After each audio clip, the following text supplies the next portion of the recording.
just as much experience, if not more than you, is the guy that we're showing on this bobblehead right here. And of course, he's the man behind the mic. And this week, he's doing it. He's been doing it for the last quarter of a century. Of course, his partners in crime have changed. But this week, we recognize the voice of the Steelers, Mr. Bill Hillgrove. It's a voice synonymous with Steelers football. Bill Hillgrove has been calling the game from the booth for the black and gold since the early 90s. And this year marks the 25th anniversary for the legendary broadcaster. I was very fortunate to be able to become the voice of the Pittsburgh Steelers. I never thought that as a young person that would ever happen, but it did. And I had a great opportunity to jump on the bigger stage. And jump on the bigger stage he did, teaming up with another legendary Steelers broadcaster, Myron Cope. We developed a chemistry very quickly, and then in 1994, I got to spend a lot of time in the booth with Myron for 11 wonderful, glorious seasons. He was all about having fun, and certainly he is missed by the Steelers Nation. Today, Hillgrove shares that stage with former Steelers Tunch Ilkin and Craig Wolfley.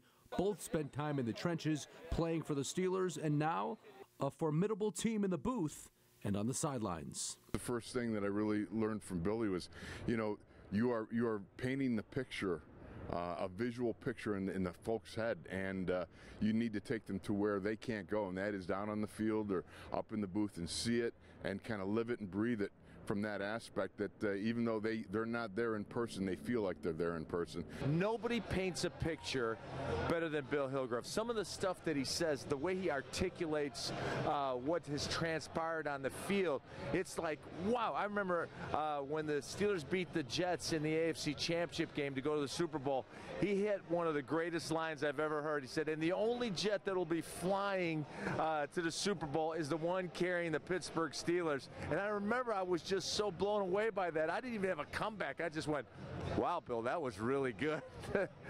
And so after 25 years calling plays for Steelers fans, Hillgrove says he's been lucky to land the job of his dreams for an organization whose success on the field has made his career one to cherish. In 25 years, I've been privileged to do 4 Super Bowls. A lot of guys can't say that. I've only had to deal with 3 losing seasons. A lot of guys cannot say that. And in 25 years of broadcasting, is there one call that sticks out above them all? If there's one call, it was Super Bowl 43. That's when Ben put the ball right on Antonio's hands, right at the boundary in the end zone. And I couldn't see it too well because we had to kind of do the whole game at Raymond James looking to our left, and it was on the far side. Ben gets the snap. He's back. He pumps. He scrambles around, throws it back corner of the end zone. Santonio with a touchdown! Santonio home! I don't know how he did it! I watched the official, and I was told to do that by the late Ed Conway. Watch the official. And the official was about 8 feet away when his hand started up. When they got to his waist, I called touchdown because I knew they were coming all the way up. That was probably the crowning achievement of my play-by-play career, was to be able to luckily get that one right. To be able to be in this position, a kid who grew up in this town rooting for the Pittsburgh Steelers, it's like something you got to pinch yourself every day and say, is this really happening, or is this some big dream? And thanks to Kent Urbanski for putting that together. Kent did a great job, but I will be very honest with you, Craig. I'm sitting here today because of Bill Hillgrove. He talked about Ed Conway, who he took over for at Pitt football.